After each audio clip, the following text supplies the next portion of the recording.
judgmental. But the point is, these states of mind, when we really understand them and analyze them, one of the key things is, one, they're very disturbing and distressing. And just check the last time you were angry, anxious, jealous. It was a completely miserable experience. It's so evident. It's so obvious. It's not like blame. It's just a fact. But the other point, and this is how we're going to be talking today, the other quality that all these unhappy states of mind have is indicated by this word delusion. Now, you know very well yourself, if in our ordinary daily world, if someone says you're, and psychologically, if someone accuses you of being delusional, you're really offended because they're telling you that you're not in touch with reality. And that's a serious psychological state. Someone's like living in fantasy land, you know? Well, this is exactly, I mean, exactly what Buddha's saying. So we're going to investigate how that's true. Now, the second lot, these are our saving grace. They're the so-called positive ones, virtuous ones. And we know these words. These were love, kindness, forgiveness, empathy, you know, patience, forgiveness. We know these states of mind. We all recognize them because we have them. So we have both lots. We can see that. Now, what's fascinating, before we even get to the third lot, the third category, what's fascinating, this is the radical difference of the Buddhist view, we've discussed this all the time, you know, is that I think in our psychological models in the modern world and in neuroscience, we give equal status to attachment, anger, jealousy, pride, love, compassion, generosity, forgiveness. We all hope we have more of the second lot because we know they sound nice. We just know that. But there's no view in psychology or neuroscience that indicates that you can rid the mind utterly of the first lot. And this is the fundamental point that underpins all of Buddha's practice from here to enlightenment. This is what he has found to be so. So straight away, that's a very interesting idea, because we can see that actually instinctively, when everything's, you know, we tend, all of us, unfortunately, to tend towards believing the first lot are our nature. Oh, I'm a depressed person. Oh, I'm a jealous person. I'm not a very intelligent person. I'm an angry person. And we know that these roommates, I like to call them my roommates, all these thousands of thoughts and feelings, they seem to have a louder voice, don't they? I mean, I've never yet met a person who says, Robina, I can't stop thinking positive thoughts. They don't seem to come naturally almost, you know. It's very funny. It's very fascinating. We can observe that. So what's the third lot? Well, the third lot, they actually call them neutral, which sounds very, it really misleads us. It sounds as if they're not important. But that's why I prefer to call them the mechanics of our mind. And we won't be discussing this too much this time. But these are really these are the really crucial states of mind that enable you to function, like concentration, good memory, short-term memory. If you don't have short-term memory, which is the actual meaning of the word mindfulness, you can't do anything. I mean, if you're a sniper and then you suddenly forget what you're doing, you'll be in trouble. So whether you're a murderer or a meditator, we all need concentration, good memory, the ability to discriminate second by second between this and that. This is a vital state of mind. So the Buddhist view is that these are neither virtuous nor non-virtuous. And these have got very specific meaning in Buddhist psychology, you know. So I like to call them the mechanics of our mind, but let's leave those alone, okay? Let's look now at the first two categories.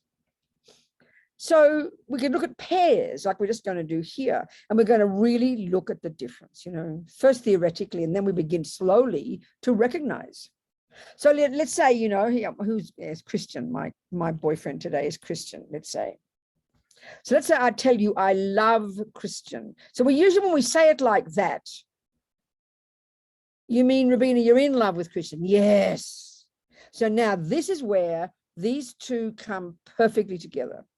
Absolutely, when you say you're in love with somebody, it means you've got bucket loads of attachment for Christian. And also, if you're a reasonable human being and not some kind of psychopath, you've got to have some love as well. So, of course, we mix it all together and call all of it love. But the Buddhist view is very clear. The definition, you see, each of these states of mind, the difference between the modern psychological models is we have very broad kind of states of being, and we usually, if you go to your therapist, you talk about the bad ones, and they're usually very labels like bipolar or schizophrenic or ADHD or OCD, and they're very kind of broad states of being. But the Buddha's view, each of these words is referring to a very precise bunch of thoughts, very precise bunch of thoughts. So attachment, and I've got a very bare bones definition. And this is so another point, and we're going to go into this more, but just to stay it here, one of the things about all these states of mind, like anger, say, and anger, compassion, attachment, love, we would call them usually emotions, wouldn't we? We would, and that usually means, if we use our own understanding, that they've got to the level of the physical body experiencing them as well, and they feel very visceral, you know.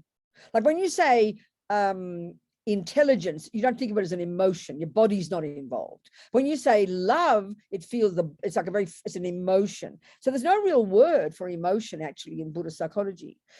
So what does that meaning is that attachment, it's actually all these emotions are rooted in being conceptual thoughts, but we've practiced them, Buddha would say, for countless lifetimes, to the point where they now have got this massive emotional component. It's the buildup of having these thoughts so often that now they also impact upon the physical body, and then we feel them in our being, you know. It's like when you see a person who's angry, you see them shaking, their words are shouting, they're flailing their fists, tears are coming out of their eyes. It's an intensely physical experience, but it comes rooted down into the thoughts of anger, but practice them so constantly that they're now spontaneous. They're deep, deep habits, in other words. So I say I love Christian. So let's look at the difference between these two states of mind that are running the show at the moment. So I have attachment. So attachment and all the delusions, all the neuroses, all the afflictions, as they typically call them in the Buddhist literature, like I said, have these two main qualities, one of being very disturbing and one of being delusional. So that's kind of really surprising, because let's look at how that's true. So that initially attachment doesn't feel disturbing, it feels very delicious, because it's like the prelude to getting Christian, you know. When you've got lots of attachment with a chocolate cake, all the excitement of the buildup of the anticipation feels so delicious. It's the same with the boyfriend, you know. But so, okay, what is the function of attachment then? It exaggerates the delicious qualities of the object, whether it's Christian or the boyfriend or the new iPhone or whatever it might be. It's, as far as the Buddha is concerned, in the Four Noble Truths, his fundamental starting point of his teachings that he first gave after he got enlightened, attachment effectively is the main cause of all suffering of all sentient beings in the universe. Everything stems from that. Okay, there's a root delusion. We're not even going to go there yet. There's a root delusion that underpins even attachment, which is the one that's such that when you've removed that, you've achieved your own nirvana. This is the most primordial one, and that's called ignorance or ego grasping, which is this primordially deep, mistaken sense of a separate kind of concrete me in here somewhere. So attachment is the main voice of that sense of me. So attachment's multifaceted. The bare bones function of attachment, when it's rampant in my mind, it causes Christian to look totally divine. Now, we absolutely know this experience. When you're in love with somebody, you almost faint at the sight of them. They look so divine, you know. So this is a function of attachment. Now, then it seems very disappointing, doesn't it, to think that that's a delusion? I mean, it's very upsetting because it seems so delicious. That's why I've got to look into it very carefully, but it's a honey-covered razor blade. So because of the attachment such a habit, and Buddha would say from countless lifetimes, it's totally primordial, it's totally automatic, it's there continuously in the bones of our being and underpins everything else. But it's so instinctive we don't even notice. So its main energy is dissatisfaction. From having practiced attachment before, because attachment exaggerates the deliciousness of something, then you expect it to bring you the happiness that you think it should. I mean, you're always disappointed. So the buildup over countless lives of following attachment, you're always disappointed. It's like you believe your $50 note is $500. You've believed it for so long that it looks like $500, but you forget every day when you go to spend it, and you only get $50 worth. You're always disappointed. And that disappointment builds up and it becomes deep dissatisfaction. I am not enough. I don't have enough. I'm not enough. I haven't achieved enough. I'm not beautiful enough. I'm not good enough. This is the deepest energy of attachment we all have. So because I don't think I'm enough and I don't think I've got enough, so obviously attachment, its next function is to look outside for something or someone or an event or a thing such that when attachment gets it, it'll fill you up and bring you this satisfaction that you're so hungry for. So that's what attachment thinks. So then you find Christian, and you can't believe you've like found this treasure. And so attachment is a grotesque exaggeration of his goodness, of his qualities. It blinds me completely from seeing anything else about Christian. And then, of course, the really brutal part of attachment is that it totally believes that he will be the cause of my happiness, my satisfaction. And attachment is like this vampire that puts this enormous demand upon him. Expect him. The next one is expectation. Expect him to make me happy every second. And when we're in love with somebody, you believe that totally. Everything looks so divine and sparkly and delicious. That's the function of attachment, which makes it feel like a lovely thing. But it's a lie, because it's a gross over exaggeration of who he really is. It's a gross over exaggeration of his role in your happiness. It's a really shocking kind of misrepresentation, and it's a huge expectation. And then, of course, it brings possessiveness. He is mine. Now, I think we recognize all these qualities. In the beginning, when it's lovely and he adores me and I adore him, it all seems so perfect. But we all know once you start in the relationship, then my massive expectations don't get fed. One day he comes home and he doesn't look at me perfectly anymore. I have a mental breakdown. Then I freak out and I blame him. How dare you don't love me anymore? Have a panic attack. You know, we know these experiences because all of this is rooted in this attachment, which exaggerates his deliciousness, which expects him to make me happy, which believes it's his job to make me happy. And then the disappointment and the anger and the aversion that arises when he doesn't fit my expectations, because his expectations are fantasy, like $50 is not 500. So I mean, this is the way attachment works. It's emotional hunger. And why you've got emotional hunger for something out there, and this is the tragedy, is because you don't think you are worthy here. That's when we really suffer. The major suffering of attachment is the dissatisfaction is I am not enough.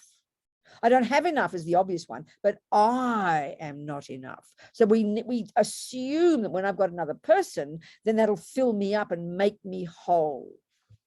And Buddha's telling us, I mean, Lama Yeshe says, I can tell you about attachment for one whole year. You will never begin to understand it until we start looking deeply inside. It's like anything, you play music, you listen to the theory about music for the first time. It hardly means anything to you. But as you play for 5, 6, 7, 10 years, you start to really understand it. It's the same here, I tell you.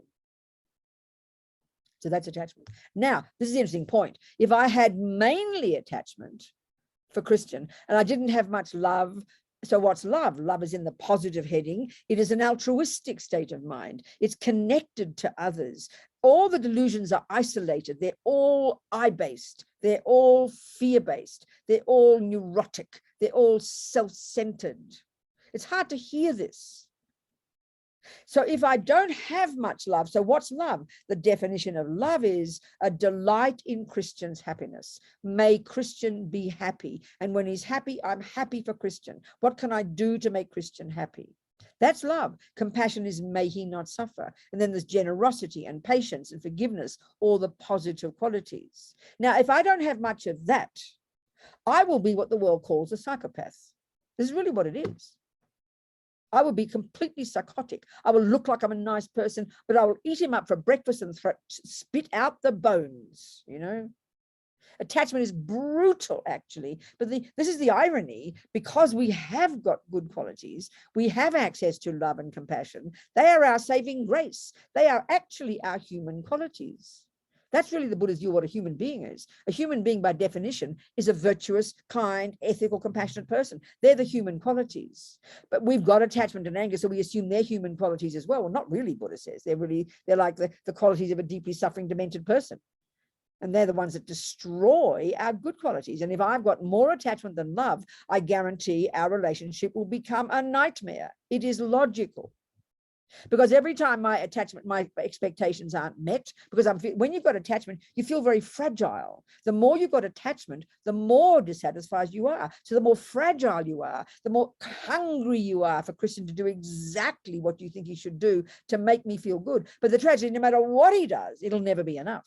Like with food, my mother used to say, because I'm attached to foods as a kid, you know, and she'd say, the more you get, the more you want. That's the suffering of attachment. So basically, another way to put it, very brutal, is attachment's a junkie inside us. It's the junkie. It's whatever it gets, it is never enough. It is never enough. So I'll eat him up for breakfast and spit out the bones, you know. And then eventually it's so exhausting he'll have to leave me, or I'll kill him first, or he'll kill me, you know, one or the other. Look at the world. So love is what makes us happy. Love brings patience, forgiveness, generosity, kindness, empathy. These are what bring happiness. If any relationship works, it's because of those, not because of attachment. No way in the world. That's the essence of it, people. So I'm sure we recognize every word I've said. So Buddha makes this key distinction between the so-called neurotic and the so-called positive ones. We don't talk like that in modern psychology. It sounds judgmental. And we assume in modern psychology that we give equal status to all of these states of mind, as if you'd be weird if you didn't have some attachment, some anger, some jealousy. So Buddha's view is very radical. We've all got it right now because we're all samsaric. But when we eventually rid the mind of all this rubbish, that's when you have achieved your nirvana.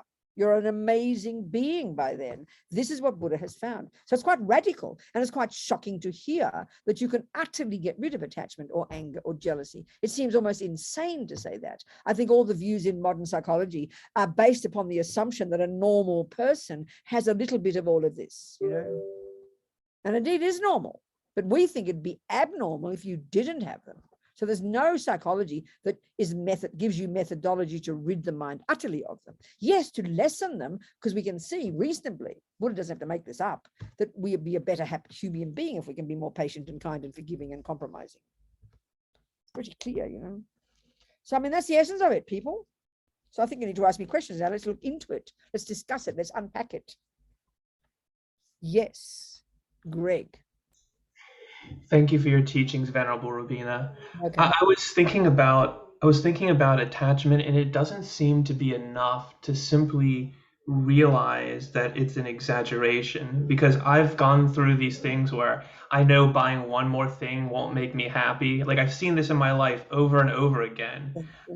And yet I still bite the hook. I still go for it. And the only thing I can figure is that I carry this deep sense of dissatisfaction, and I do anything to make it stop. And I think that's why I keep going through attachment, even though I know that it's a lie.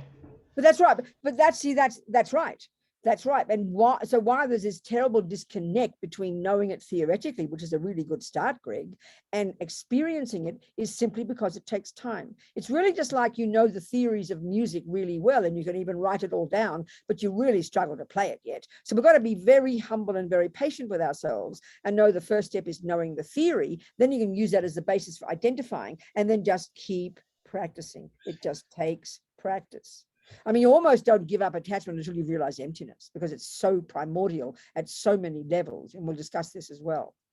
You know, and it shows how absolutely primordially deep it is. And that should give us some humility and patience, knowing that just because we know it, why aren't we doing it? We just beat ourselves up. So it's really fascinating. I mean, yes, exactly. So and then the more we can try and analyze it step by step, it's very fascinating. Like I think the example of let's say, okay, buying something is one example, eating food is another. It's kind of, I think, one of the commonest attachments the whole world has is food. It's because it's the body, you know, it's the closest thing. Apart from other ones, it's just there. So this is the thing about attachment. So first of all, one of the signs of attachment, this sounds very shocking, is that you think about the object when they're not there. So that's when you're in love with somebody. When you're in love with Christian, it's 24 hours a day. Your mind is full of this person. You can't possibly not think about him. You're talking to your mum, you're driving the car, and what's in your mind is this object of attachment. We know that experience. So basically, it's like being a junkie. I mean, you know, whether it's wanting to kill people or whether it's, you know, wanting to jump on Christian, whatever it is, attachment or aversion, that's one of the signs of the distress of delusions. When they're there running the show, you can't stop them. It's kind of distressing. Like, you know, the extreme example of a habit, a delusion, like my friend on death row in Kentucky, Mitchell, he's a Buddhist, wonderful man. One of the guys on death row, whom I know well, I've met him since the 90s. As Mitchell said to me, Robina, he thinks of torture all the time. Can you imagine the nightmare of that, you know? Bad enough thinking about food all the time. That's the best we can do. So that's one of the signs of it, because it's always this. And while you're thinking about food, you're always feeling hungry, emotionally hungry. That's the point about it. That's what dissatisfaction is. So let's look at the analysis of attachment in relation to something as simple as a piece of cake, you know, like I use the example of chocolate cake. So first of all, there's this feeling of dissatisfaction. Oh, what's missing? You know, you feel kind of, what's missing? What can I have? What's missing? Then you think of cake. So you grab hold of it, then that's craving. Then the next level of it is this very strong grasping that kicks in, that makes you do the job of going to get the cake. So whether it has to go down to the shop or to the fridge, you then absolutely can't stop the walking to the cake, getting the cake. And as you're doing all that, this excitement is building up, because now you feel, wow, I found something that'll make the dissatisfaction go away. So part of the attachment is all the excitement and the anticipation. And I think with every object of attachment, that's the most exciting bit, the anticipating of it. Every time I go for a nice meal, your friend says, let's go for a meal. I love my food, attached to my food. So you're waiting, your stomach's empty, you see the menu, you see the meals coming, and you can't wait to get this delicious meal on your plate, you know, all that anticipation. We know this. So let's just say it's a chocolate cake. And finally, the object comes, you know, you smell it, you see it. So first of all, the function of attachment is the same with Christian. The attachment in my mind, my attachment glasses are on. So this is what's most fascinating. This is literally what causes the cake on that plate to look unbelievably delicious. It's like vibrating deliciousness, sort of begging me to eat it. And this is the tragedy of the habit of all delusions. They're so old and so ancient and so habitual, like that $50 note. It appears to me as 500. It appears to me as 500. That cake appears on that plate so delicious. It's like vibrating delicious energy, and it's sort of like begging me to eat it. That's why we can't resist. So then always the anticipation of attachment, building up, waiting. So then, of course, the cake has to go into this hole. That's where it belongs. We know that. You don't put it here or there or forget, what do I do with cake? We know where it belongs. Babies come out of their womb and they know which bit sticks onto the breast, because it's habit from countless lives. That's what Buddha means by instinct. You've done it that often, it's automatic. So now, this is how it's fascinating, the attachment. Because the feeling of attachment is that when you've got the cake, then you'll feel better. But this is the point. The very first mouthful, and this is what's interesting, this is also the relationship between, this is a crucial one actually, to learn eventually, to understand. There's another state of mind, and it's actually in the third category. This is very fascinating, this. I think we should spend time on this one. It's actually in the mechanics group, the ones they call neutral, that I call mechanics. And this is a shock to us, but listen to this.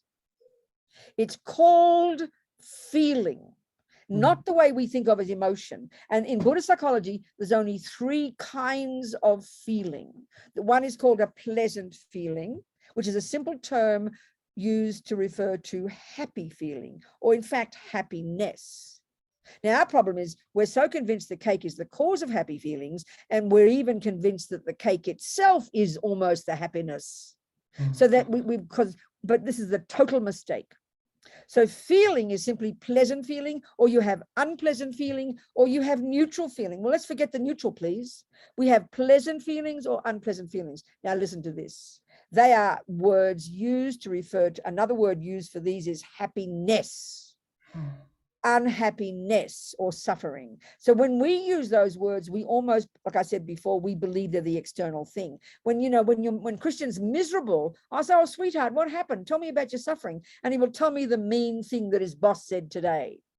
So not only does his attachment, believe that the boss's mean words are the cause of his suffering, but he even thinks, when he thinks of his suffering, he thinks of the boss. But suffering is a word for unpleasant feelings, and that can only be in his mind. So the cake is what triggers. This is the point I'm getting to the cake now. So with Christian and his boss, the boss is merely the catalyst that by his behavior triggered an unpleasant feeling in Christian's mind, and then next second aversion arises. So aversion is the response when attachment doesn't get what it wants, and then so it's a separate state of mind from the unpleasant feeling, but they so come together we assume they're the same. This is a revelation when we can really learn to understand this. This is like the technology of how we sustain ourselves in samsara. So now back to the cake. So attachment is running my show. Attachment is driving me to the cake. Expectations, all this, anticipation. Get the cake, put it in the mouth. Now, instantaneously, a pleasant feeling is triggered. Nobody can argue with that. But look at this. As you're having that mouthful, as you're experiencing this delicious pleasure, at that same moment, attachment still isn't satisfied, and already, even before you finish chewing the first mouthful, attachment is greedily anticipating the second mouthful. Excuse me shouting. We recognize this. So then but it's all kind of unconscious. Oh, it's a lovely cake, we'll say. And you're greedily eating it, waiting for satisfaction to come. But the point is, as Buddha's telling us, satisfaction cannot come from a cake or Christian or any other object of the senses in the universe. But you try again, you have a second mouthful. And we all recognize that actually the pleasure that is triggered, again, that pleasant feeling is triggered, but it's not as delicious as the first one. So already we're getting distressed because we're waiting for happiness to come. We're waiting for satisfaction and genuine, this is fantastic, and relax and put the cake down. But no, attachment is still not satisfied. So you have a third mouthful. Then you have a second piece of cake. And all the time, attachment is getting more and more frantic because it's not getting the satisfaction that it totally believed it should be getting. And in fact, even worse, the pleasure that keeps coming is becoming less pleasure. By the second piece, you're hoping the pleasure will come, but it's just not as nice. And by the third piece and by the fourth piece, you have to stop eating cake. Otherwise, you would vomit. Because what's happened? Attachment is never satisfied. You're hoping the next mouthful will do it. You hope the next piece will do it. All the time just smiling and saying what a lovely cake it is, but we're going crazy inside. And then you know that the pleasure is becoming less and less. And before you realize it, pleasant feelings have turned into unpleasant feelings. And now if you'd eat it, you'd vomit. And now how does the cake look? Through the lenses of aversion now, it will look disgusting. Now, this is scientific fact, but we are completely like bashing our heads against brick walls, Buddha says, for eons, still trying to get happy feelings that will last. See, the key point is Buddha talks about this being the second more subtle kind of suffering. The first kind of suffering is when the bad things happen, the unhappy feelings. That's the suffering of suffering. But this is a subtler, more nuanced level of suffering because it looks like it's happiness. But it's the suffering of change. And this is something we can really prove, but it's rather depressing because Buddha's pointing out, which we've just proved, that the happiness that does come from cake is a happy feeling. But if you keep eating the cake, wanting more happiness, you end up getting less happiness until eventually you get unpleasant feelings. So it changes from happy feelings to unhappy feelings. Now, we know that's true, but it's really depressing to hear it because we don't know any other method in our life to get happy feelings except to get what attachment wants. That's why it's so distressing. So what's Buddha telling us? I mean, really, essentially, what he's saying is this. But it takes us a while to hear it because he says it in such a slow, kind of gradual way. But what he's basically saying is, you know, guys, I have found a method to get happy feelings. Nothing wrong with happy feelings. Because we equate happy feelings with attachment. As Lama Zopa said one time, when you hear that Buddha suggests you've got to give up attachment, because we assume it's the same as happy feelings because they come together so quickly, we then go, oh, you mean I've got to give up my happiness? I've got to give up my heart? And that's where you can really misunderstand the Buddha's teachings. And many people who become a bit fanatic, who've misunderstood, end up becoming indifferent. Would you like some cake, Robina? Oh, no, I'm detached. Would you like sugar? Oh, I don't mind. I mean, that's not being a Buddhist. That's revolting. That's indifference. That's not giving up attachment. It's lying to yourself. So it's really hard to hear. This is the point, that attachment is one state of mind, love is another, and in relation to Christian. And the third one is happy feelings. They're separate, individual, precisely identified states of mind, but they all come like a big soup and we don't distinguish between them. So the thing is, as Lama Yeshe would say to us, joke, you know, the more pleasure, the better, dear. Pleasure is another word for happy feelings, but it sounds like a sin, doesn't it? Or pleasure sounds a bit suspect because we get fundamentalist. You're not supposed to have pleasure. I've got to give up attachment, so I've got to have no pleasure. No, the Buddha is saying literally the opposite. What he's saying is this. Hey guys, I have found a method to, now please hear my words literally, to get happy feelings all the time that in fact are much more blissful than the feelings you get from the best sex on the planet. He doesn't say it like that, but that's what he's meaning. And it won't change into unhappy feelings. So he says broadly, that is the happiness you get from practicing virtue, love, kindness, compassion. But you really get that when you've removed attachment from your mind. So basically he's saying, you guys think that happy feelings are what you get when you get what attachment wants. And he says you do get some happy feelings, but he says the more you compare them with these more powerful happy feelings that come from virtue and the practice, this is like contaminated. It's like the pleasure of a junkie. It's very distressing pleasure, and it doesn't last. He says, you think happy feelings are what you get when you get what attachment wants. No, I have found that happy feelings are what you will get, that won't change, that won't diminish, that will in fact be infinitely more pleasurable when you've given up attachment. So that's Buddha's method. You want to get happy, guys? He says, give up attachment. And that's why it's so difficult.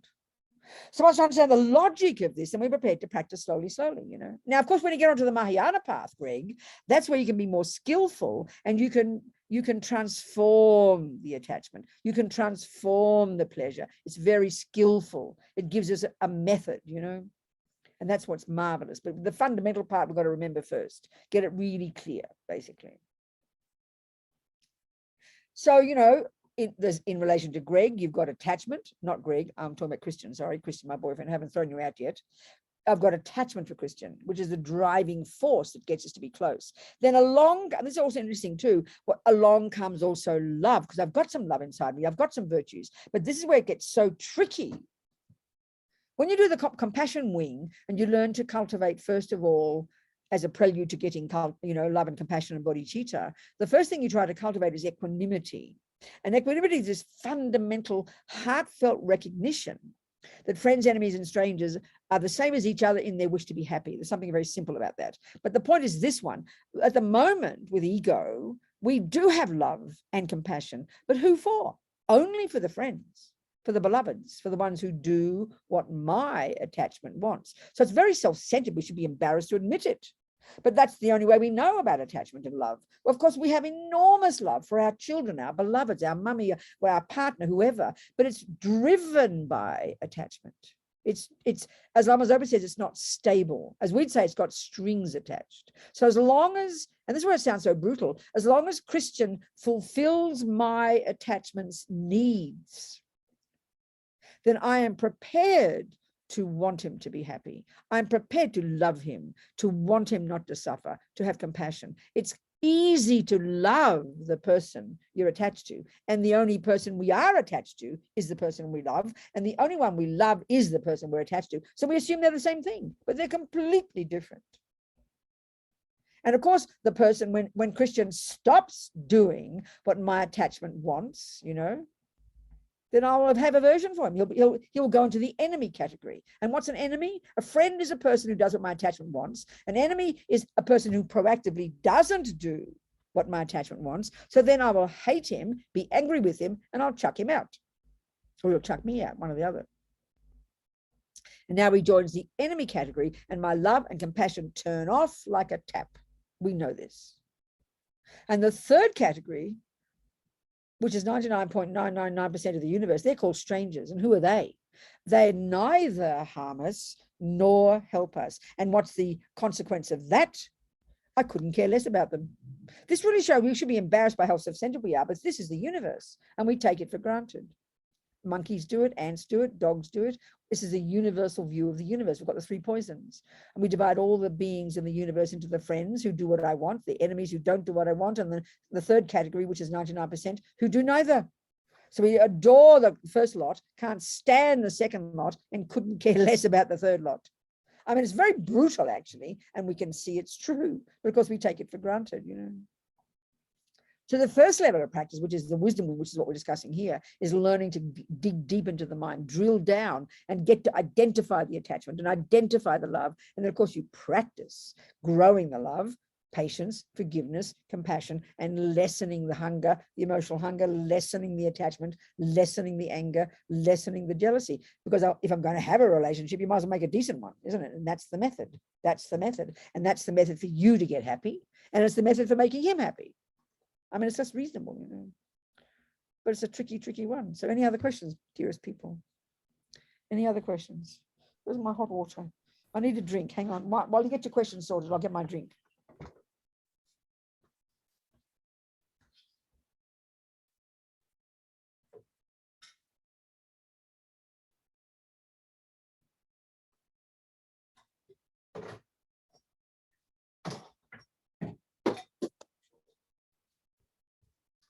Okay, come on, questions.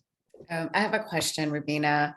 Good. So I hear you use the analogy of the cake and wanting it and the attachment and then getting too much of it and then getting sick of it. So let's say if I'm craving for the cake, but I know I don't really need it and I don't pursue it, what I notice is that then I tend to get a little depressed. That's interesting. So okay, start this. So tell me the process again. Say the pieces of what happens. So you think about having the cake. Mm-hmm. You say, "Oh, I don't need it." So then, what do you do then when you say, "I don't need it"? If I don't need it, then I don't go for it. Oh, okay. So that's your method of trying to give up attachment. Is it? That's what you're suggesting? Mm-hmm. Yeah. And okay, I hear it. It's very good. You get depressed because aversion, which is depression. Depression is internalized aversion. Aversion is disappointment because you were looking forward to it. Attachment looks forward to it. So this is the point about if you're on the Mahayana path, Vanessa. No, forget the Mahayana path. Even if you're on the ordinary, right, the basic path, it's still, you think, at least you're conscious, you don't need the cake.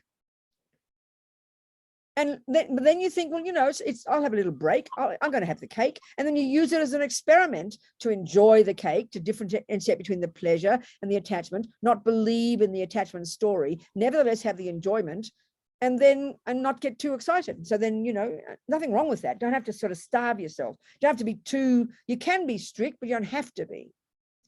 And then if you're on the Mahayana path, which you are, then you could also think, okay, I don't really need it, but I'm going to have a piece of cake anyway. And you become conscious, but then you can think before you shove the cake in mindlessly, you can, you know, do a little offering prayer. You imagine all the beings of the universe experiencing the joy of receiving this cake. And just that thought, like 3 seconds, makes the experience a virtuous experience. Mm-hmm. Okay. Do you hear me? Yeah. There's many ways of redeeming attachment in the Mahayana path, and the skillful means, and you can get your cake and eat it too. It's like a bit of sort of skillful means. And then, you know, then you can be conscious of the experience and enjoy it, and then offer the pleasure as well, because pleasure is not attachment. But recognize this process. No, you don't get fooled by it, but you can still enjoy it. You can still be happy. because this is often what happens if we start getting strict practitioners. And Lama Yeshe, when he first met Western people, modern people, he'd always joke about how you don't even know how to be happy. Then we hear about Buddhism, we've got to give up attachment. We end up trucking out happiness as well. We become kind of a bit depressed. We're not allowed to be happy even. But happiness is not a non-virtue. It's not good or bad. So if something can trigger happiness in your mind, how marvelous.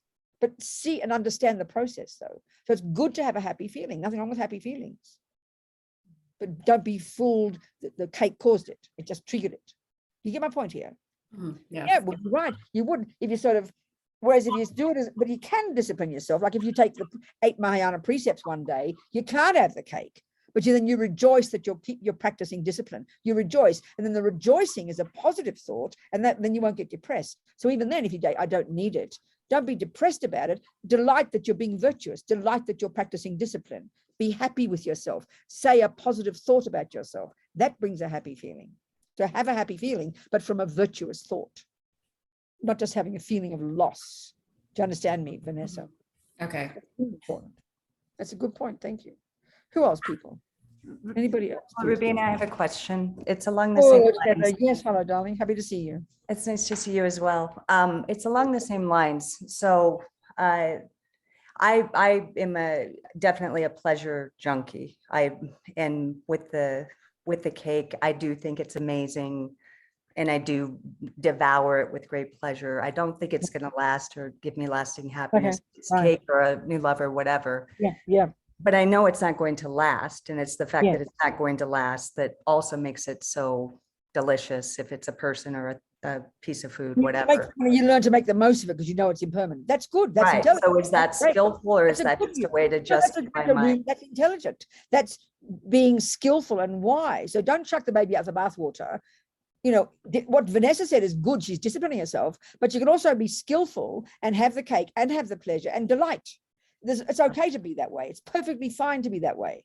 But, but knowing at the same time, as you said, it's not permanent. It isn't the real cause of happiness. So you make the most of it. You can still do that. And that's why when you go for a meal with friends, you'd be conscious of all this, but you delight that, you think also the other part here, you'd be happy, you'd delight for the cook who made it, for the people who served it. And you think of the kind people who made it, so you can get even more pleasure from that. This is all really the Mahayana approach. This is really taking from the Mahayana, lots of skillful approaches that can make it a very nice experience, and you use it and you understand it. It's perfectly fine. It's perfect. It's perfect, darling. It's great. We've got to be very wise and know our minds well. We can't lie to ourselves, Right. Thank you. Yeah. Okay, thank you. Very good. Yes, what else, people? Robina? Yes. Yeah, I have a question about this. I could totally relate to it and experience most of what you're talking about. Good, But I don't know how to solve the problem. I know what I'm looking for is love, but looking for love. What do you have to stop right there? What do you mean looking for love? Love is something in your mind that you are trying to cultivate for someone else. So what are you saying? well, We're talking about love in your mind, not somebody else's mind. This is how the world talks. I understand, Sasha. It's really interesting. So explain what you mean. We're trying to talk about you cultivating your ability to want someone to be happy. That's love. But if you say you're looking for love, you mean you want someone else to love you. That's a different discussion. That's a very different discussion. I guess so, but I have found that I attracted a lot of friends who were like you were talking about, were my friends when they got what they wanted, when their attachment got what they wanted from me. Okay, And when I started to see, so then what we're discussing here is a completely different discussion then, because what we're discussing, first of all, is we have to practice more love, more kindness, more forgiveness, less attachment. That's the discussion we're having here. But if you're discussing someone else's problem, then the only way you can discuss someone else's problem is by seeing what your problem is, why you allowed yourself to fall into the trap of those people in the first place. well, And that's what I was trained to do in my family. No, not training. It doesn't matter. You came with attachment, baby, like the the rest of us. It's your attachment, your emotional hunger. That's exactly why I'm going to be suffering in my relationship with Christian, because with all this over expectations, all this neediness for Christian to love me, and then because I'm so vulnerable because of my attachment, then he's going to misuse me. That's exactly what you're talking about. So the cause of that, honey child, is your attachment. You're like the rest of us. I'm not trying to be rude here and point fingers. We've got to look into our role in these things. We're not discussing other people here. So what do you do? You have to learn to know about your own hunger, your own emotional hunger, your neediness for people to love you and approve of you. That's your problem, sweetheart. Everybody's got it, darling. It's just quite deep. It's quite subtle. It's quite primordial. This is a major suffering we all have. You're putting this over expectation on other people, and then they abuse you and harm you because you're so naive.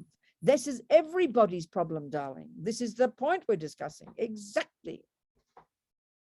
So you've got to keep working on it and try to see your own attachment. Because if you have any suffering in a relationship, yes, the other person does something, like Christian might abuse me, that's his problem. But I'm suffering because I'm naive. I'm expecting him to be better than he is. I'm all needy and hungry and emotional. And then I make myself vulnerable to him, and then he abuses me. That's how it happens, sweetheart.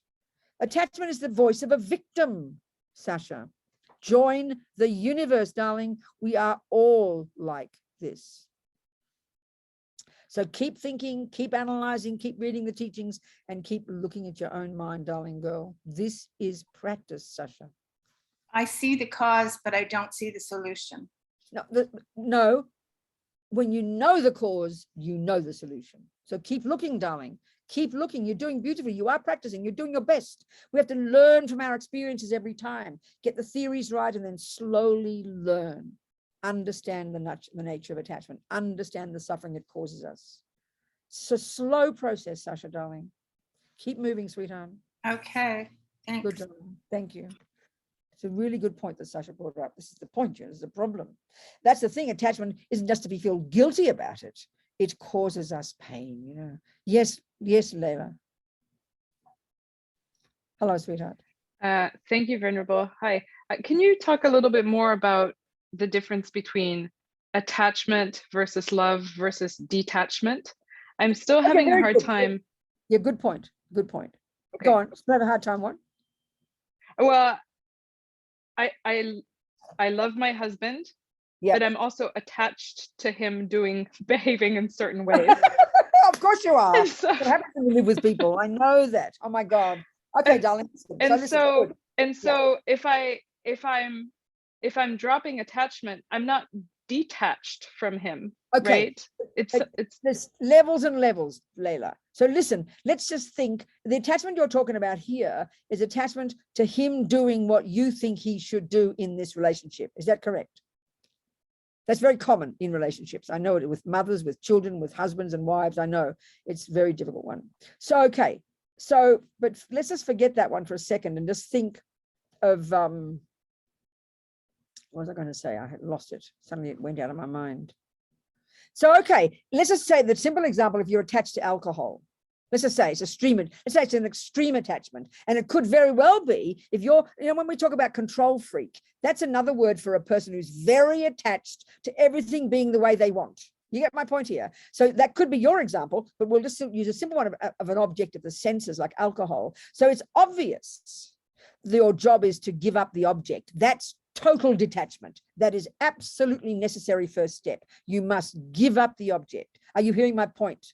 That's what detachment is. You become indifferent to it. You leave it alone. You don't touch it. You keep away from it. That is necessary at a certain point with very strong attachment. Do you get my point, first of all, Layla?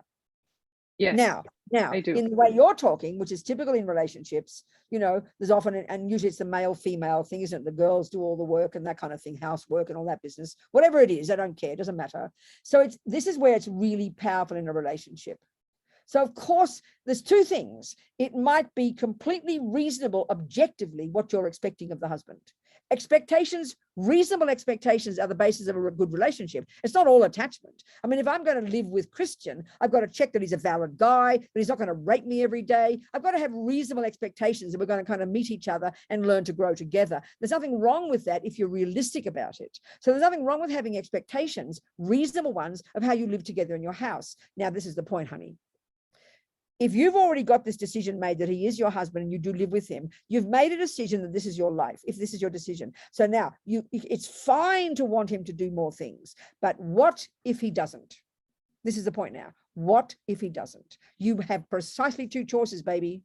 You stop expecting him to do it and you just happily do it yourself, or you persevere with kindness and patience, continuing to ask him to do it and see what the consequences are. So you've only got two choices. So if it's painful for you, it's because of its attachment. You know, having an expectation that someone do the dishes is very reasonable. But if he keeps not doing the dishes and you start getting annoyed and upset, that's because you've got attachment. So you've got the choice to just shut up and do the dishes and be happy, or you could leave the dishes for 1 week until finally it dawns on him he's got to do his job. That's really skillful means, but not be angry about it. That's the approach, darling. You get my point here? Yes, thank you. I It's get your not point. easy, right? The point is, it's not easy. No, Right. no, the path of nagging is the easiest. Oh, no, but it's, in the end, it destroys the person, you and the other person. It's horrible, isn't it? And that's whether it's a child or the husband, it just doesn't work. And it only makes you upset. And then they don't do what you want. And then there's a resistance and there's aversion and there's passive aggression. And then there's anger. It's a nightmare. So if you're really trying to take responsibility, this is the point. You either can change the situation, and if you can, great. But if you can't, Layla, that's the point at which practice starts. This is profound, but this is the basis of a good relationship, especially if you've decided, yes, this is the relationship. And this is the same with whether it's a job, your girlfriend who you go for tea with, it doesn't matter. It's like you first have to establish, do I want to be where I am? Is this the right place to be? Now, if you say yes, then you start to practice like this. That's what happens when people have no certainty of their relationship and they just keep wanting the husband to love them and he keeps beating her up, the typical thing, and you keep going back like a moth to a flame. You've not even made a decision that this is the right relationship. You've got to decide. You stay or you go. And if you decide to stay, this is your practice. But if you decide at some point it becomes not viable, it is too much, I can't live with this anymore, then you go. You stay or you go. And each one you choose from your heart with self-confidence. And then either way you practice with that. But sort of being half pie and people staying in relationships, going back like a moth with a flame, and the misery goes on, they sleep in the same bed. I can't even imagine how people live like this, but people do, because they never make a decision. Do you get my point here, Layla? So once you've made a decision, this is your life, then you will work on it with kind of energy and enthusiasm. Thank you. Thank you, darling. Yeah. It's a really powerful point, Layla. This is what's called Dharma practice, being your own therapist, giving up the delusions and growing the virtues. This is the one, so enormous, so huge. I admire anybody who can live with the same person, the same bed in the same house. Congratulations to all of you. You understand, Layla? I'm not being sarcastic. But I always joke and say if I had a husband, he'd be a dead husband, guaranteed. So I made a wise choice in becoming ordained, I tell you. For me, personally, you get my point now. I'm joking, but you understand. Okay, you people, come on, talk to me. Questions? We've got Hi. Yes, who's talking? Steve. Hi. Steve. Yes. Hi. Yes. This is great. Good. You know, one thing that's very powerful in Western culture, and I can see this reflected when I'm around the Tibetans and seeing their culture and seeing the culture of the ordained Buddhist people. One thing that's very powerful in American culture is the family. That's right. And the family must be, and I work with people outside of here who come from backgrounds of a lot of abuse and in their family backgrounds. But the attachment is such that the family has got to hang together. That's a very basic thing, like in American culture, and I think in Western culture. And regardless of how sick the family is, or how abusive the family is, and passing down that abuse through generations. Now, this also makes me think about karma, but they stay in it. And I work with some people, and I'm just like, I don't know what I can do with this No, I person. understand that. So there's a bunch of That's- things that's right. I mean, there's a bunch of things, Steve, there. There's a bunch of things. You know, first of all, the strength of, this is what we don't factor in the world, the Buddhist view of karma. The strength of the karmic connection between people is why they're like run together like a magnet, even though they destroy each other. I'll never forget this amazing story. I remember in the New York, when I still read the newspapers in paper, every New Year, the last week of the year, they'd have a special issue of the New York Times magazine, and it was celebrating different lives of different people. It was very wonderful. And the one story they had on the last page was hardly celebration, was hilarious. It was this couple who lived together for 45 years. And almost from the beginning of their living together, they would beat each other up, abusive, violently, physically abusive from both sides. Then eventually one day, years later, he left her. So she moved into a studio apartment. And then he came back. And they started abusing each other again. And they had a sheet, like a curtain, in the middle of the studio. He lived on one side and she lived on the other. And then even beat each other with pots and pans through the sheet. And one day she wondered what happened. She looked behind the sheet and he was dead.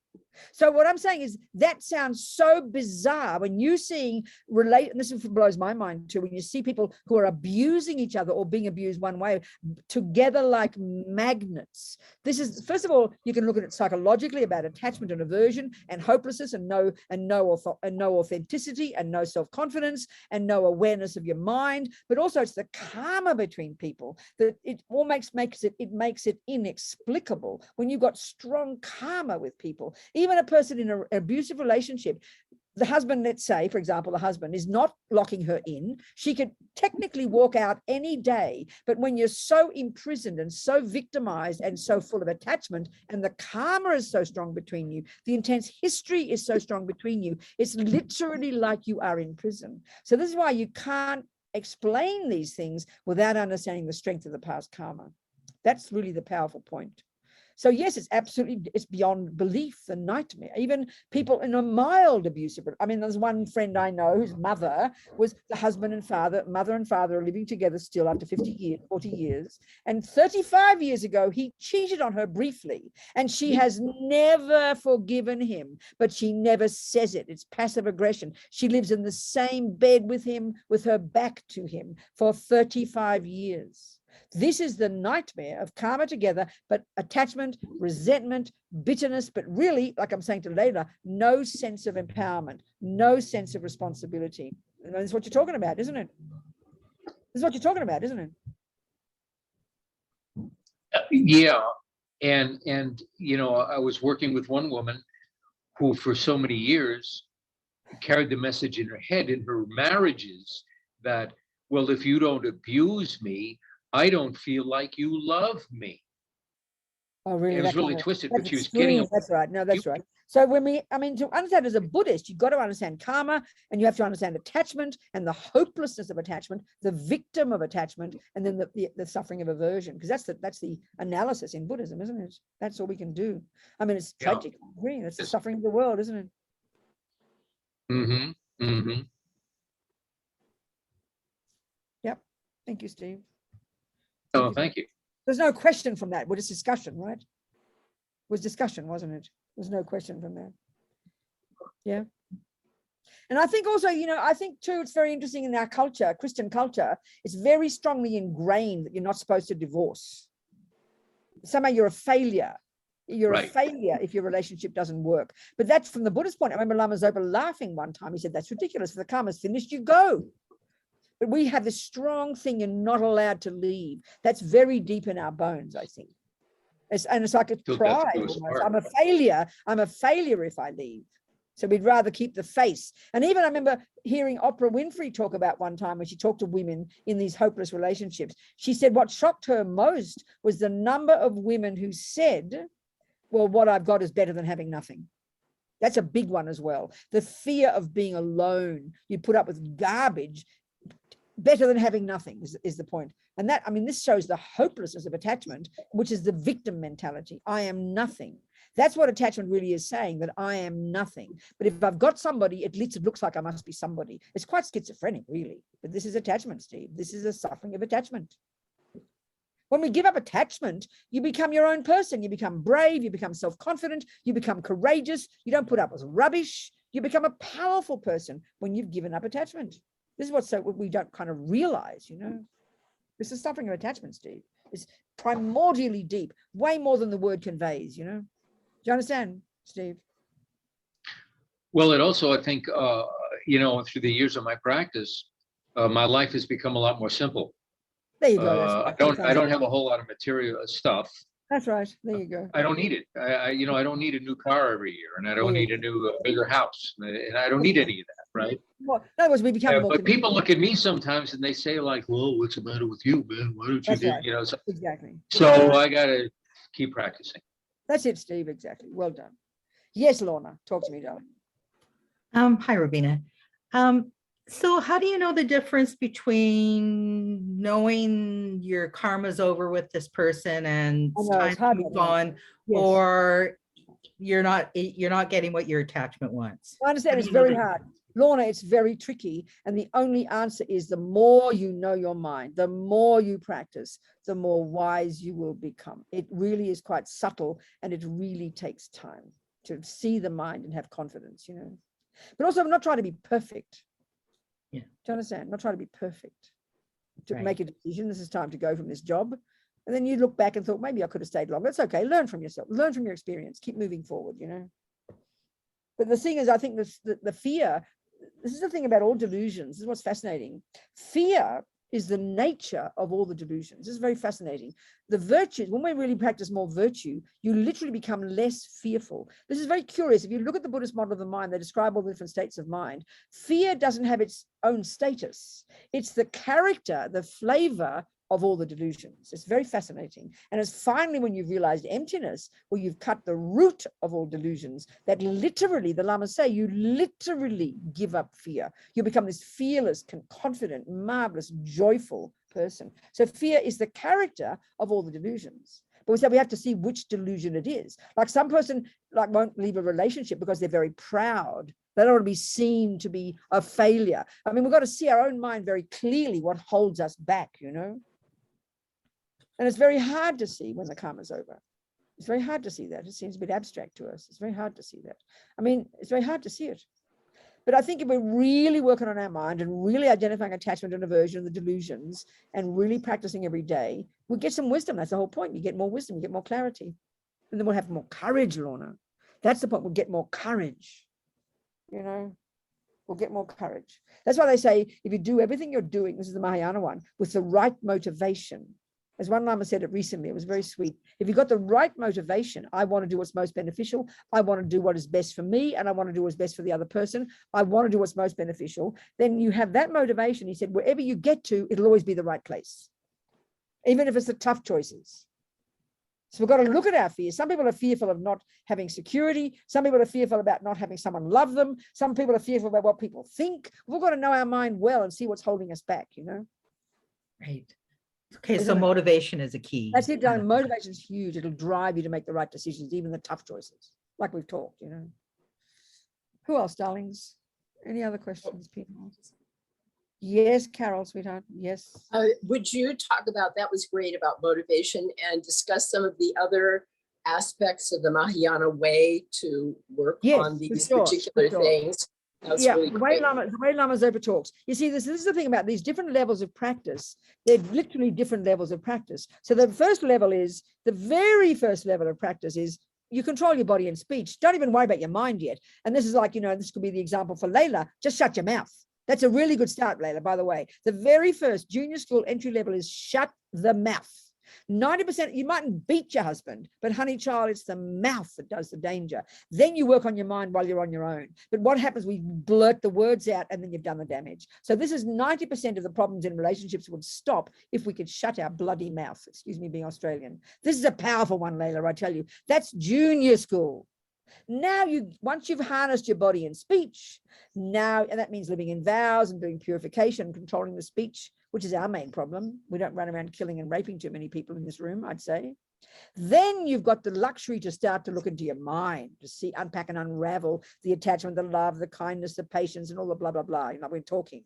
So now that's the very first level. That's the Hinayana level. That's the level of really the basics of the wisdom wing, the nuts and bolts of you getting yourself harnessed, under control, developing yourself, and you get more happy and fulfilled and content from that. But now you get to the Mahayana, the main emphasis there is to continue to work on your mind. That never ceases, but now it's in reference to helping others. This first level of practice is in reference to stopping you from creating harm, because you don't want more suffering. It's very kind of precise. But here now you continue to work on your mind. There's no difference, but it's in relation to how to be more useful to others.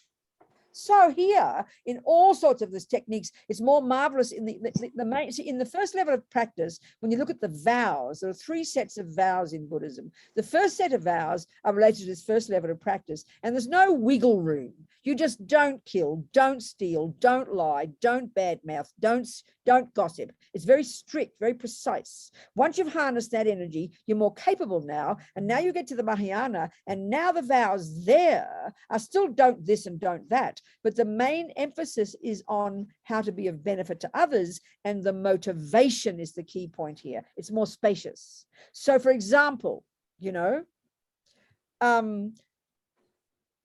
like if you're going to, you know, if say you're you know, let's say in relation to the cake, just simply the cake example, you're really attached to your cake.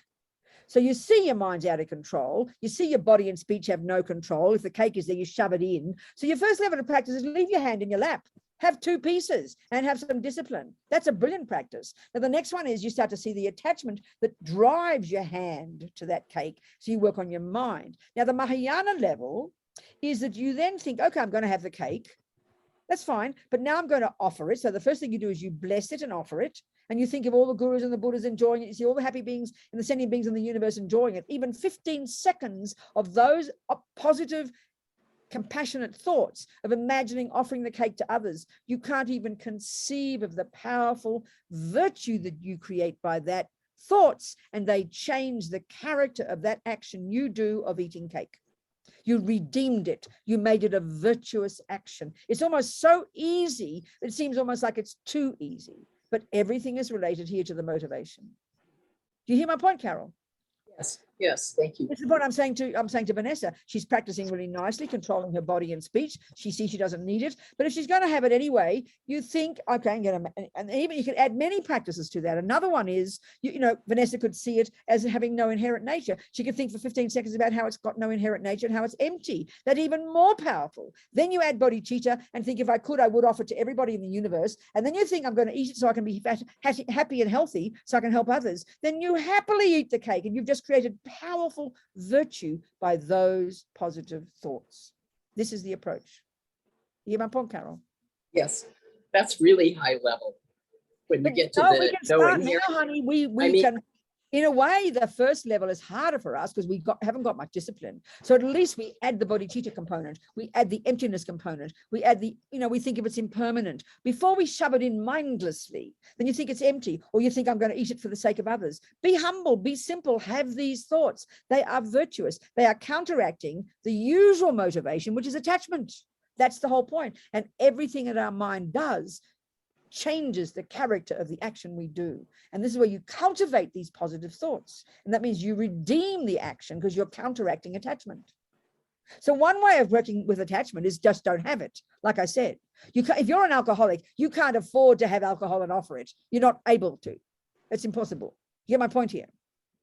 If you can't, yeah. So let's say, you know, you're attached to chocolate cake, but you know you'll eat 7 pieces. Maybe it is best you just leave it on the plate. But when you can have control, then you have the cake and you enjoy it and you offer it and you see it as empty. Those thoughts redeem the action because they counteract the usual motivation, which is just primordial attachment. It's mindless. We're becoming mindful. You're becoming aware and conscious. This is the skill of the Mahayana, and don't be ashamed of using it. It's marvelous. You get my point?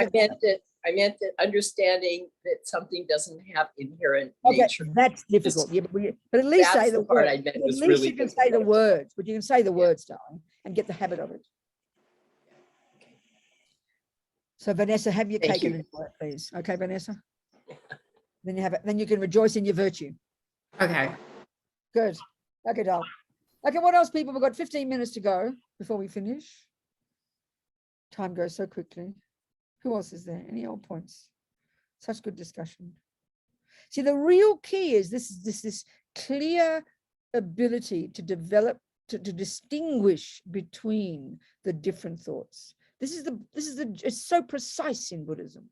And the more we practice, the better we get at identifying, you know. It's like, I mean, for me, it's the same example. I always use the example of botany. I always use this example. It's such a good one. I've got a nephew in Australia who's a horticulturist. He knows the growing things intimately. And one time we were at Atisha Centre, which is 2 hours north of Melbourne, which is very flat and dry. And when I look outside, I just see these boring, vaguely green things. But my nephew was full of excitement. Look at that little berry. Look at that little green thing. Oh, that's a herb. And because he knows how to identify what's there. That's what we have to learn to do. We've got a big soup of emotion, but we have to learn the names to use for each of the different thoughts. This is being a Buddhist, I tell you. That's what practice comes from. That is what practice is. That's what liberation comes from. As we keep developing, you get more bright, more clear, more precise, more skillful at identifying, you know, using Buddha's botany, you identifying the different thoughts and knowing which one is negative, which one is positive, which one is neutral. It's an incredibly precise job to do. This is surprising because we don't think this way. We talk in very generalized emotional terms in modern psychology, you know. It really demands clarity, and this is what the inner awareness we have to cultivate. And that you can't do that. How can my nephew identify that berry and that leaf if he hadn't studied botany? So if you haven't studied to some degree the Buddhist view of the mind, the things I'm describing, you don't have a basis for identifying what's going on in your mind. It's very simple. That's the point. Yes, Paul. So there's so many things that I've been around for a while. There's so many things that you're describing that I've kind of ignored or downplayed. So I'm really appreciating this. Okay, good. So are you talking about teachings on mind and mental states, right? Precisely. That's Yes. the formal stuff, right? Precisely, that's right. Yeah. So is there somewhere where I can go to listen to you talk about that stuff and break it down? Sometimes I do it. I do it most of the time. This is what I mainly do all the time, but it sort of seems so casual. You can't tell. It's straight to the text. No, I'm appreciating it. No, I'm not missing it.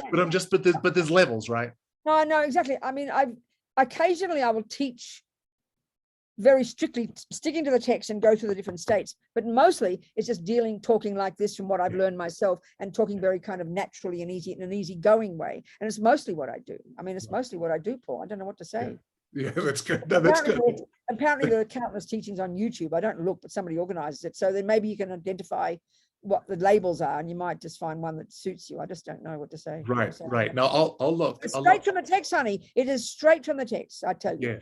Yes. And that's why I'm so grateful for the few years I did studying intensively the Buddhist philosophy in the very beginning for me. This is the basis of anything I'm able to say now. If I hadn't studied low rig to some degree, I could not be talking this way. It's very clear. Do you understand? Right. Yeah. Low rig. Right. Logic. Right. That's the text. Not low jong, low rig. That's the text. Low rig. Yeah. There's a good, I mean, Geshe, I mean, the one that's best probably in English is Geshe Tashi, who was in London, and it's published by Wisdom, and it's simply called Buddhist Psychology. But he talks a lot about the more technical side as well. But it's a very helpful book because he's talking to Westerners and he talks to the whole deal, also the epistemological model of the mind, which is quite complex. And he discusses lots of quite complex things. And also doesn't talk exactly like I'm talking. They do divide all the qualities into negative, positive, neutral, but they don't always emphasize that aspect, whereas I find that aspect so powerful. But it's a useful book to read. Buddhist Psychology. Okay. Buddhist Psychology. Good. And before we finish today, I'd love to hear what you're doing next, because you've got a unique approach, and there's something so blessedly straightforward about the way that Well, I'm going, I mean, in 5 weeks, I go to New Zealand and lead a retreat for 10 days at our centre north of Auckland. And then I go to Melbourne for a couple of weeks. I've got one group of teachings there. Then I'll be a week in teaching in Brisbane, and I'll be teaching at Chen Raising Institute in Queensland, north of Brisbane. I'll be teaching for 1 week in Adelaide, and I'll be teaching in Sydney as well. Okay, cool. So August and September, I'll be in Australia and New Zealand. Okay, wonderful. Where do you live?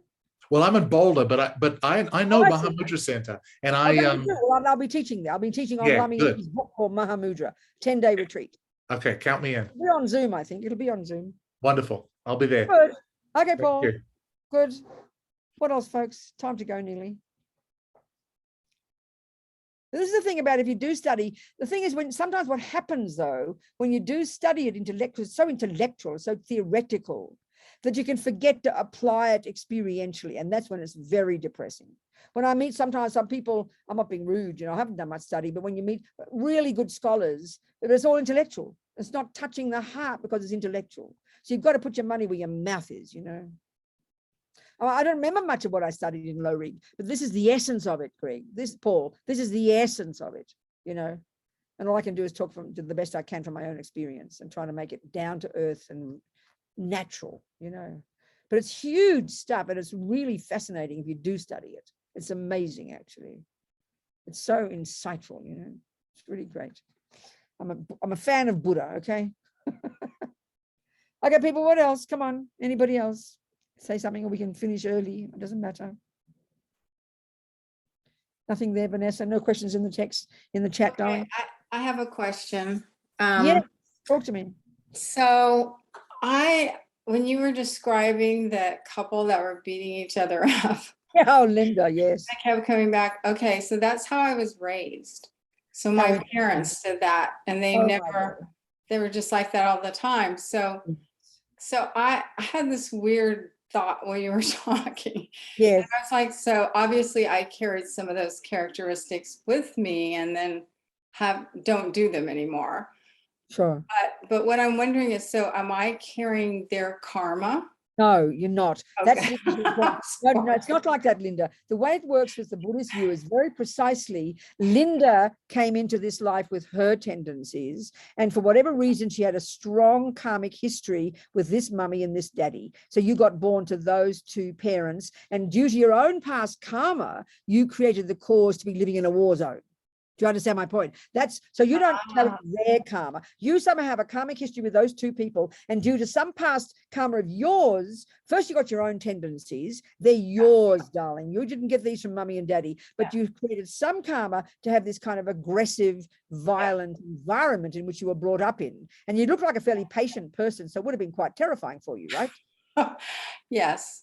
That's right. But then you learn from that since, but you don't carry their stuff. No way. And you didn't even get your tendencies from them, you know, so you can observe them, see the suffering. And one day, if you haven't already, you probably have already learned to have compassion for them, because look who they harmed, you know, each other and themselves. It's like a nightmare, isn't it, darling? Yeah. They both had Alzheimer's. And so I got to be the adult later in life. I got to be the adult.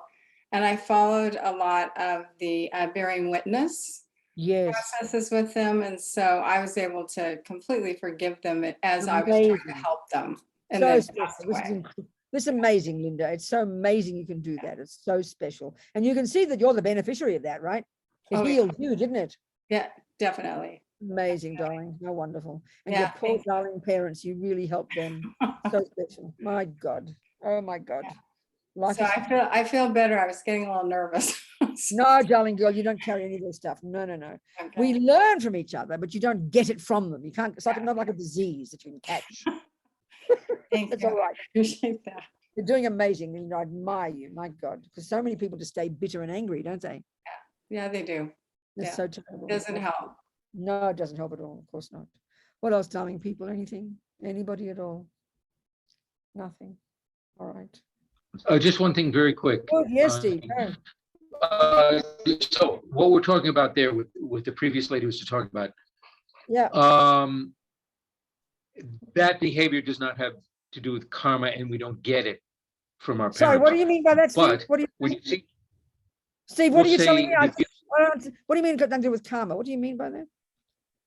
Well, Sorry, Steve, explain what you're saying, please. I don't hear it. What are you saying? I came into the world with my karmic. That's right, exactly. That's exactly right.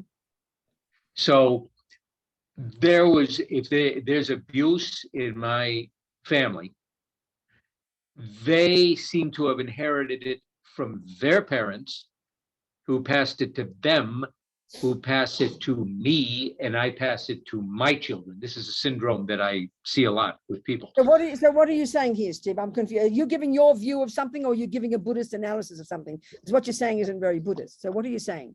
Are you telling Yeah. me this, or you're asking me a question? What's happening here? Yeah. What? Which is it? You did not get any of I these. think what I'm talking about is attachment. Well, Steve, are you asking me a question or giving a talk? Are you giving your view? Are you? I want to hear it. So you're telling me that. So would you tell me then what you mean? Are you saying that if my father beat me, I got that from my father? Is that what you're saying? What are you saying? I'm sorry, I'm very confused. What are you saying? Yes, and a lot of people believe that. It's not possible. It's impossible, Steve. Yeah. Yeah. Your father, my father brought, Linda's mother brought her own tendencies with her. Linda's father brought his own tendencies with him. She brought her tendencies with her, and they all have the karma to be together in a group, acting out this ridiculous rubbish. But no, you can't get these things from anybody else. It's not possible. From the Buddhist point of view, it's an impossibility. That's the materialist view. There's nowhere else to get it from. Yes. But the Buddha said we each bring our own tendencies with us. So there's 4 ways that our karma ripens, Steve, and this is for Linda too. One way is the tendency to do something. Now, clearly, Linda didn't have those tendencies of her parents. That proved that they didn't give them to her. She had her own mind.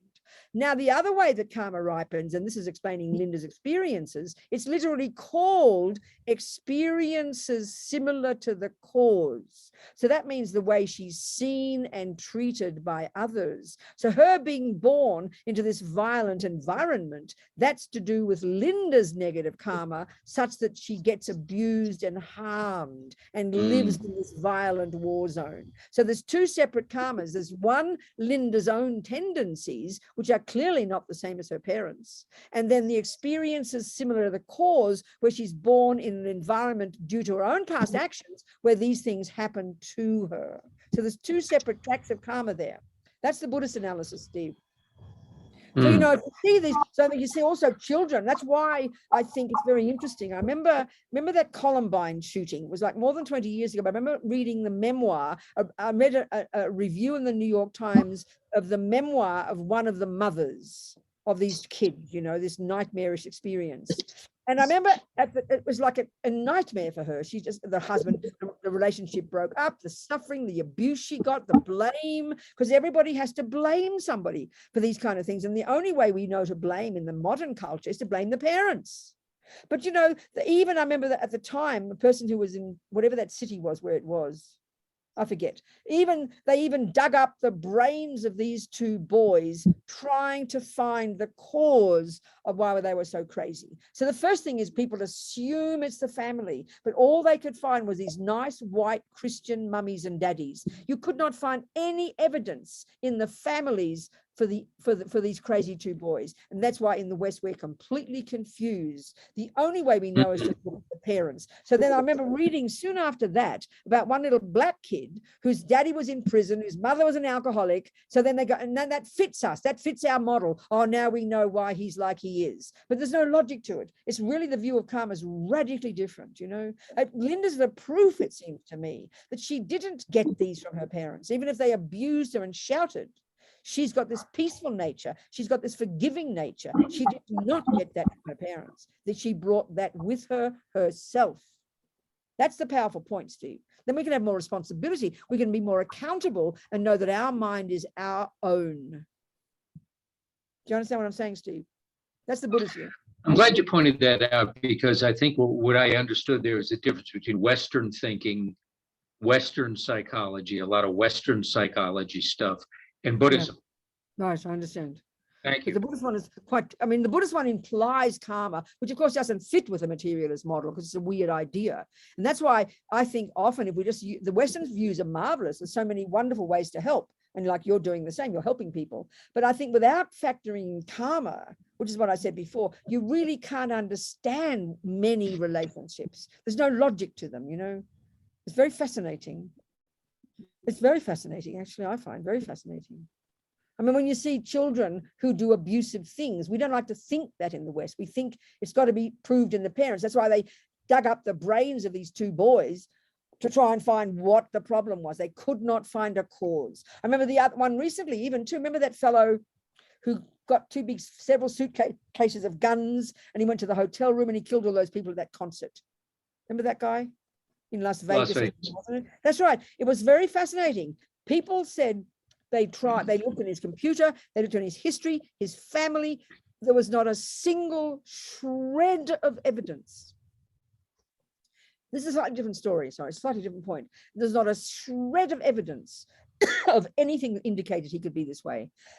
So I mean, this is a different story now. It's another reason to talk about. It's another one altogether. Never mind that. Forget that. It's another discussion. So it's okay. I'll use it next time. I think we're done. Thank you, precious people. Thank you for all your good questions. So kind. Let's keep moving, keep learning, keep seeing your mind, and keep knowing you're going to get more precise. More precise. You're going to drill down and get to identify these thousands of thoughts, because each one has a name. Each one is either virtuous or non-virtuous. There's only two options. It's very helpful. One lot causes you suffering and one lot causes you happiness. So we better learn. You better distinguish between the weeds and the herbs. That's it. That's the job. Jangchub, Semchog, Rinpoche, Ma Ke Panam, Ke Guchig, Ke Panyampa, Me Payang, Gong Ne, Gong Du, Paba Shog. That's it, people. Much love.